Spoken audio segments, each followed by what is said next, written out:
de uma resolução que exija o cessar-fogo a Israel não terá o consenso no seio da União Europeia.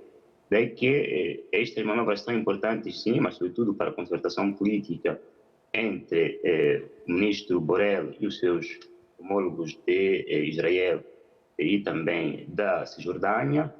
Também haverá os ministros homólogos da Jordânia, do Egito e também da Arábia Saudita, para ver como é que podem concertar passos com vista a uma desescalada deste conflito entre Israel e o Hamas. Depois, em relação, por exemplo, ao Egito, que poderá participar desta reunião, a intenção do Egito seguramente é de manter fluida, não é, a passagem no Mar Vermelho através do Canal de Suez, que é uma das principais fontes de arrecadação das receitas do Estado egípcio. Basta ver que o ano passado, por exemplo, arrecadou cerca de 10 bilhões de dólares só de taxas pela passagem dos navios mercantis pelo Canal de Suez. E estes ataques constantes dos Houthis contra navios mercantis que alega ser, enfim, apoiantes de Israel, proíbe também, ou seja, boicota também a passagem destes navios, o que reduz, em certa medida, a arrecadação das receitas da parte do Egito, o que prevê dizer que, eventualmente, nesta reunião também o Egito poderá levar a preocupação ali neste encontro para ver como é que podem convencer os Houthis, né, a reduzirem ou, se não mesmo, a cessarem os ataques contra os navios mercantis. Mas um dos ministros que devia também participar desta reunião foi o ministro iraniano, porque ele é um player, Irão é um player fundamental nesta altura no tabuleiro medio-oriental, pelo que a sua não inclusão nestas consultações políticas pode revelar-se, enfim, pode conduzir a uma saída não de todo positiva, não é, destes encontros que serão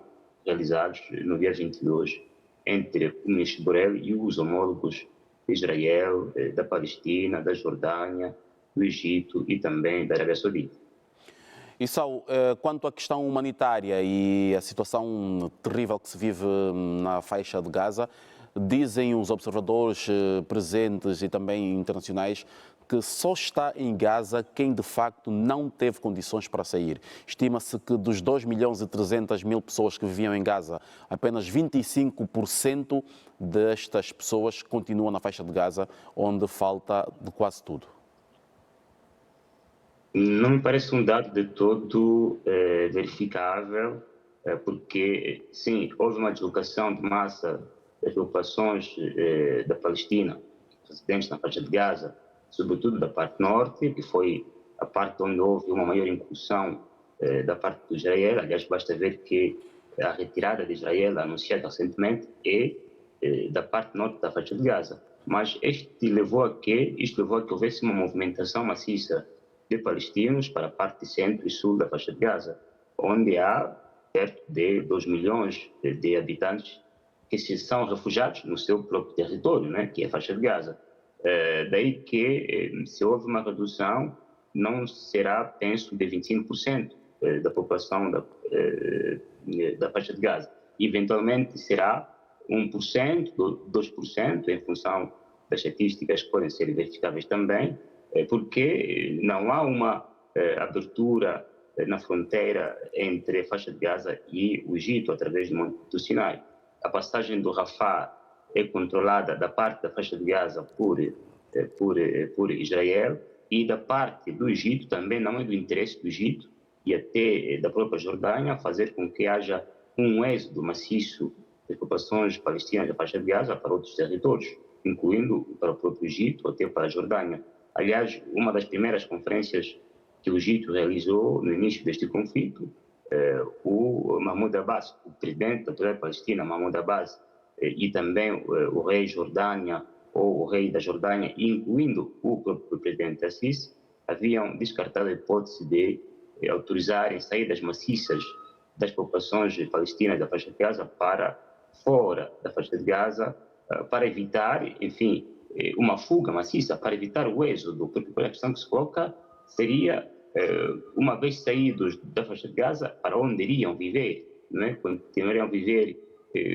mais uma vez, como deslocados, uma espécie de uma segunda Nakba, ou ou tinham que continuar ali esperando que sobrevivam aos ataques de Israel.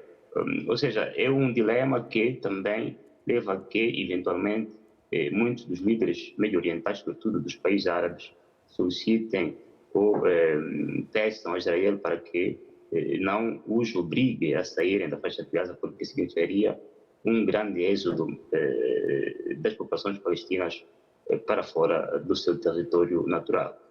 E Saul, nesta reunião da União Europeia hoje, de onde se ficou a saber então desta reunião para a próxima segunda-feira, ficou-se também a saber que o Bloco Europeu sanciona 6 entidades acusadas de financiar o Hamas.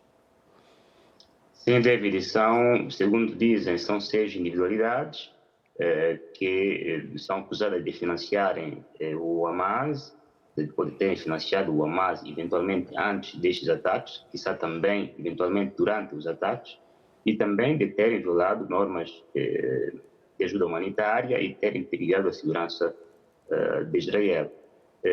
Mas uma questão também urge. Hoje há também Estados, né, que são marcadamente apoiantes da causa do Hamas. Saul, parece-lhe que falta coragem, ou terá faltado coragem à União Europeia para mencionar esses Estados? Aqui falamos nomeadamente do Catar, o Irão e também do Líbano, por exemplo. Exatamente. Há muitos Estados que, ao nível do mundo, apoiam a causa palestiniana através do Hamas. Não é? Os líderes do Hamas têm a sua residência quase permanente no Catar. Além, como também disseste bem, David, muitos desses líderes têm depois deslocações pontuais ao longo de todo o corredor dos países árabes, porque ao fim e ao cabo são todos árabes, são árabes e muçulmanos, né? Ou seja, são figuras bastante importantes, determinantes, que defendem, que representam, não é, a causa palestiniana no seu todo. Aliás, muitas vezes até parecem ter mais apoiantes do que a própria autoridade da Palestina que se encontra em Cisjordânia. Isto leva-me a questioná-lo uma outra situação que tem a ver com o pronunciamento feito pelo chefe da própria diplomacia da União Europeia, Josep Borrell, que diz que o Estado de Israel ajudou a criar o Hamas quando quis fragilizar a autoridade palestiniana e o Fatah, nomeadamente. E também temos aqui a questão que tem a ver com o primeiro-ministro israelita, que ontem dizia que não admite a criação do Estado palestiniano. Ele diz que o interesse neste momento é a proteção do Estado de Israel e que não admite a criação do Estado palestiniano. Entretanto, a Arábia Saudita, com quem Israel tenta normalizar as relações, diz que se a guerra parar e se for criado o Estado palestiniano, a Arábia Saudita vai reconhecer a existência do Estado de Israel. Portanto, sabemos que a Arábia Saudita é um dos países que não reconhece o Estado de Israel e condiciona esta aceitação à criação do Estado palestiniano. O que é que este imbróglio pode vir a dar? Bem, é um imbróglio bastante imprevisível. Vamos pensar para o caso concreto da provável não aceitação, porque isso são discursos políticos. É importante ver se esse discurso político de Netanyahu, que falava numa conferência de imprensa, vai ter o seu segmento prático, sobretudo sabendo que isto vai em discordância com a linha de pensamento político dos Estados Unidos. Não é? O último périplo que o secretário Blinken fez também no sentido de encorajar a retomada do caminho para a criação do Estado da Palestina. Ele diz que Israel terá de ter o controle de questões de segurança de todos os territórios que se encontram à margem esquerda do Rio da Jordânia. Ou seja, o Rio da Jordânia é um rio que nasce na fronteira entre Líbano e a Síria, escorre até cá para baixo e estabelece a fronteira entre a Jordânia, do lado direito do rio, e os territórios que seriam a Cisjordânia, Israel e a faixa de Gaza. Ora, ao afirmar que Israel tem de ter controle securitário de todos os territórios que se encontram à margem esquerda do Rio da Jordânia, quer dizer que Israel é quem vai determinar questões securitárias até em territórios que internacionalmente são reconhecidos como partes do Estado da Palestina, que é a Cisjordânia, uma parte de Jerusalém e também agora a faixa de Gaza. Ora, este pronunciamento do ministro Netanyahu pode estar também a falar internamente para o seu governo, porque existem, não é, linhas de pensamento contrários, por exemplo, a saída da sua operação militar da faixa de Gaza e também a qualquer negociação com a Cisjordânia para a criação do Estado da Palestina. Para dizer aqui que existe uma preocupação internacional, uma obrigação internacional que impinge, que obriga, passo por pleonasmo, Israel a respeitar, porque decorrem do direito internacional. Porque se não o fizer, ou seja, se não respeitar este ditame internacional, também estaria a incorrer numa violação do direito internacional. Basta ver que já tem sobre si uma queixa no TJ da parte da África do Sul, como tendo violado, ou estando a violar, ou estando a cometer crimes como crimes de genocídio ou crimes contra a humanidade.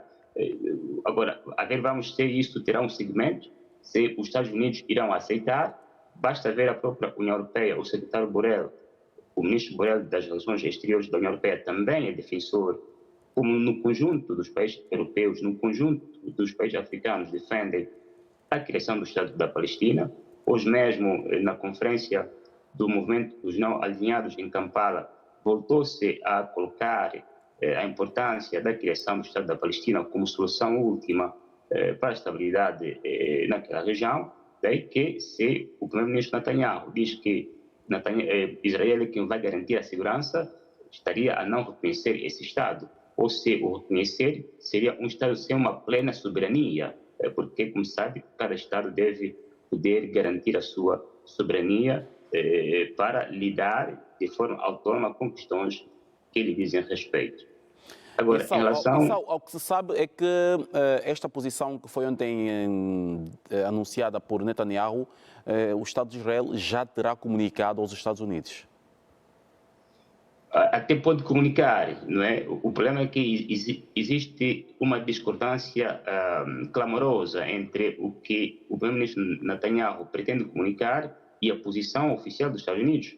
Recordar aqui que foram os Estados Unidos quem negociaram os acordos de Oslo em 1995, que estabeleceram as balizas legais, internacionais, para o Estado, para a criação do Estado da Palestina, que por sua vez já vem de acordos internacionais, de resoluções internacionais sobre este desiderato da criação do Estado da Palestina, sabendo que a Palestina ou seja, a autoridade da Palestina é um dos quase que atores internacionais, do direito internacional mesmo. O que lhe falta é só um território para poder governar como um Estado soberano.